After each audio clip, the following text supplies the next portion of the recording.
Hi, I'm Lizzie and this is Laura, and this is day 2 on board P&O's Britannia in April 2023. So after we were absolutely exhausted yesterday, we were determined this morning not to get up too early, weren't we? We wanted a lie-in and a bit of a chill out and relax, because this is the only sea day on this cruise, with it being only a 5-night cruise. So we did something we've never done in the morning before on a cruise, and we watched a film in bed when we woke up. We just wanted to relax, basically. We didn't want to rush and be hectic, so we just lay and watched a film. Yeah. Then after that we headed up to the pool area, didn't we, and just had a bit of a drink and Yeah, sat. a couple of soft drinks. Yeah, there were some mad children in the pool having a great time, but it must have been freezing. It has been sunny, but it's just not very warm. Yeah, you couldn't really sit up there without a sweatshirt on. No. You needed to, and if you weren't in the sun, it was cold. Yeah. So then we were very, very excited because Alex James, as in from Blur, was doing an audience with on board. It was really strange actually, because when we got on the ship, I made a comment about how we've never seen anyone like Marco P.A. or Eric Lanyard on board, and then we got the Horizon and we looked at it and we were like, oh wow, Alex James is on board. Just in case you don't know, Horizon is like a newspaper that tells you all the events that are on. You get it the night before and it tells you everything that's on that day. So we went to the Live Lounge to listen to the audience with Alex James. Yeah, it was really interesting, wasn't it? We were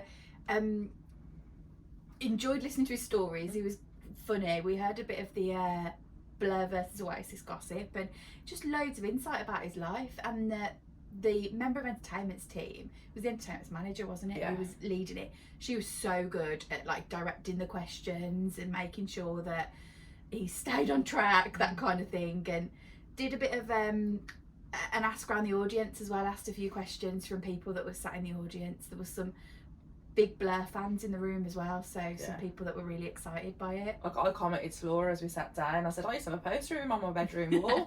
So it was really interesting, and it was just nice to listen to the stories as well about how he got into the farming and cheese making, etc. So that was really worth going to. So if he's ever on one of your cruises and he does an audience with, it's definitely worth going to listen to it, even if you're not a Blur fan, because it was a real insight into the music industry, farming industry, and his just general life. Yeah, I'm really glad we did it. I'd definitely probably go and listen to him again, tell the same stories. Yeah. So after that, it was definitely time for some lunch. And we were very hungry by now. Yeah, the My Holiday webpage hasn't been working all day, so we couldn't join any virtual queues. But we had already walked past the main dining room and checked out the menu and thought there wasn't anything we were majorly bothered about having from there, so we decided to go to the Glass House. Yeah, we presumed the buffet was going to be very hectic because of it being a sea day. When we'd been upstairs by the pool, the grill and the pizza place there were massive queues for both. So we thought Glass House would be, you know, a nice way of spending a bit of time on a sea day, and it would be a bit more chilled in there. So we headed down there, got seated straight away. There was, well, no, we had to go to the bar, didn't we? But they were just clearing a table. Yeah, it was ready for us to sit on. And then we took a seat. We were seated next to two people who had been waiting for a while, I think, for their food. Yeah. So they weren't best pleased with what had been going on in there. But from our point of view, it was slower than we've had Glass House experience before. Yeah. It did take a while, for example, for our drinks to come. Yeah, actually, yeah. But then someone spotted and they went chasing and they were very apologetic. And then the food did take longer. They do state that the food's going to take longer because of it being speciality and freshly cooked. But it was delicious. Yeah, I mean, you tried something you'd not tried before, didn't you? Well, I'd never even seen it on a menu before. I had like a pasta dish. I can't remember the exact name of it. It's like pinwheel. Yeah, like ricotta and something. Pinwheel. Spinach and ricotta pinwheel.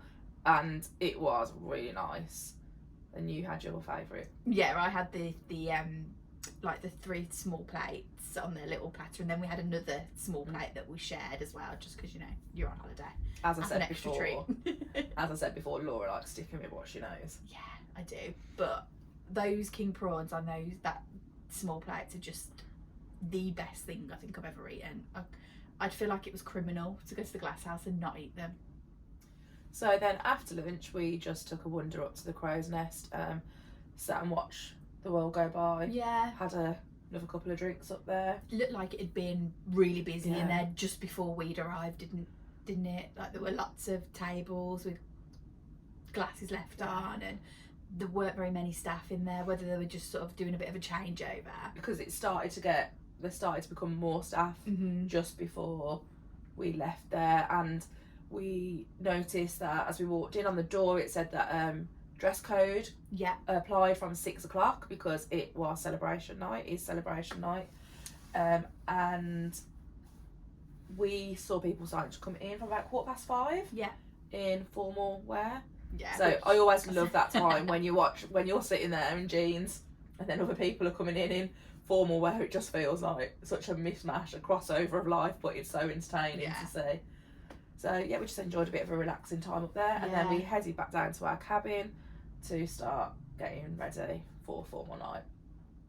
Then after that we headed out to dinner. We've got freedom dining on this cruise. We normally book clubs, we normally book a fixed dining time, but as we booked a safer fare, we didn't have an option. So my holiday isn't working, so we couldn't join a virtual queue. All it said on my holiday was queues are full.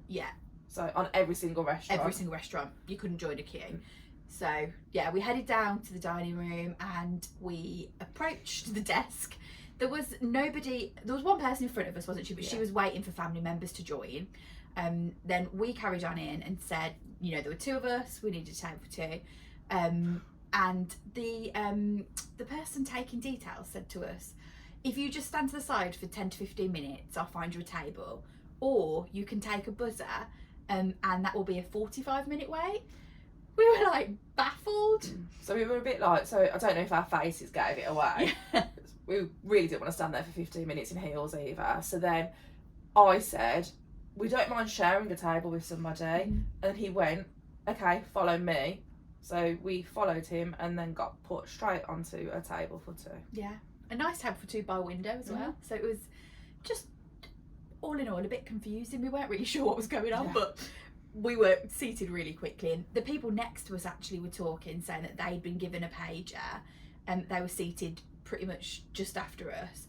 And the people who were sitting on the other side of them had arrived in the queue after they had, but they were on their dessert by the time they got seated. So it seemed like there was a little bit of confusion going on in there. Just seems like it's a bit of potluck, to be honest. Yeah. What happens to you, whether you end up with a pager or whether you end up being seated straight away. So we will see on another night on the cruise. See what happens. Yeah. The food itself was all good, wasn't it? It was there's so many celebration night menus now doing the rounds, but it was the standard celebration night menu that you'll see on board, like Iona, Arvia.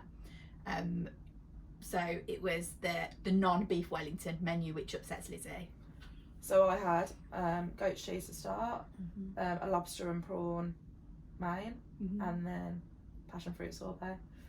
A lot of passion fruit sorbet. And I had the what starter did I have? The duck. Oh yeah, that's the smoked duck. And then for main I had the mushroom ravioli. And for dessert I had the apple tart tatin, which was really, really good. We didn't receive the amuse-bouche, or we weren't offered it, which we don't like that one anyway, because I think it's the tomato.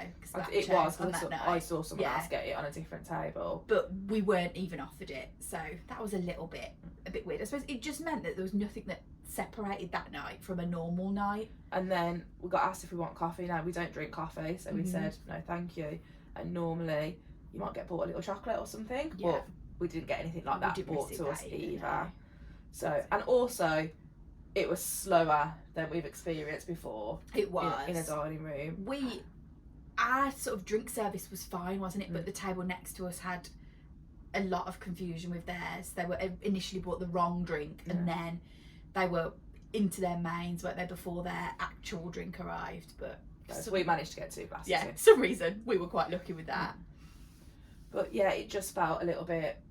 It was lovely. It was pretty standard, but not special. It didn't feel any different than any other. The waiters as well just all seemed a little bit rushed, didn't they? Yeah. They were working so hard, all rushing around trying to get everything done, but it was just, I suppose, probably not running as smoothly as they'd probably have liked in there. So then we headed down to the theatre. We stopped at Bruges on the way to pick up a glass of Prosecco each Yeah. to take into the theatre with us. They actually recommend that that's what you do. The sign saying they don't do service in there, but if you want to get it from, and it gives you the list of bars to go to. And there was a dedicated member of staff serving people that were taking drinks into the theatre. Who was just stood there taking the orders. It was working quite well. So then we went in, got ourselves our seats. Pretty close to the start, to be honest, for us. We're usually in there for a good, say, 15 minutes to make sure we get a good seat. I like an aisle seat. But we got 2 seats together, no problem really. And then the show began. Yeah, so we saw Rachel Haunt as Cher, and she was absolutely fantastic. So she was the winner of Starstruck last year. Now, we never saw Starstruck, and also neither of us are massive fans of Cher. I mean, I'd say every song she sang, we were like, oh, I quite like this song, but it wouldn't be an artist that we would say we liked. But she was amazing. Yeah, so good. Like the sometimes when somebody's doing a tribute act, it's a little bit like cheesy, isn't it? The in between bits when they're talking as them, but she pulled it off. She was so natural, and she interacted with the audience really well. She was off the stage, down the aisles, just encouraging people to get up and dance and enjoy themselves, because obviously sometimes in a theatre it can be quite dry watching something, but she wanted people to get up and enjoy themselves. And we've heard comments since about people saying how impressed they were with her and how they've immediately booked a second show, which she's doing as herself, and we're really looking forward to that. That's going to be really good. So yeah, fab. So if you get the chance to see her, absolutely recommended, because we thought she was brilliant. And then after we've been in the theatre, we headed down to the live lounge.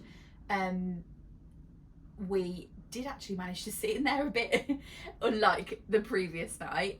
It was busy, like you'd expect on celebration night and on a shorter cruise. There were lots of people in there, but lots of staff. We got the impression that people were quite spread out around the ship. So quite often on a cruise, it will be the only venue where people are. Right? But there was karaoke in the Crystal, and there was silent disco in Limelight. And we did walk through the Crystal room, didn't we? And there wasn't any seats in there. It was busy really in there for karaoke, so we carried on and went to live lounge. And we sat in there, enjoyed watching people dance. Yeah, it was busy on the dance floor all night long, although there was a drink spillage incident. And we thought this was really funny because the DJ was fuming about it. And made people wait. Yeah, he turned the music off and made everybody stay off the dance floor for a couple of minutes to make sure people had learnt their lesson. It felt like you were proper on the orchestra. But then there was no more spillages, so it obviously worked. So we left there early hours of the morning. Yep, and headed back to the room.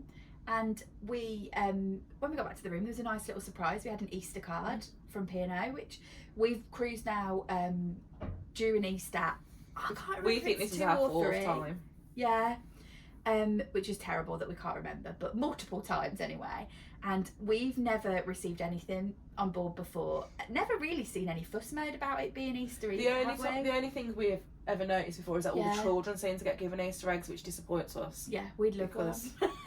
I'd love an Easter egg. And they did do on Ventura, they did an Easter egg hunt type thing, didn't they, around the ship where you could go and collect the numbers. And there seems to be lots of passengers who have taken things upon themselves, who are doing things like, there's ducks on board, but we've also seen little rumours of chocolate being hidden on board. So we'll keep our eye out for that. Fingers crossed we find something. Yeah, but it has been nice on here, and it was nice to receive the card. At least it felt like they were sort of acknowledging the event. And we finished our night by opening an Easter egg, gave ourselves turn down service and a pillow chocolate by eating that, and we headed to bed, and that was our day. Thanks for watching. Don't forget to like and subscribe, and drop a comment down below if you've got any questions about our cruise. You can also follow us on all social media. We're at Sisters on the Seas.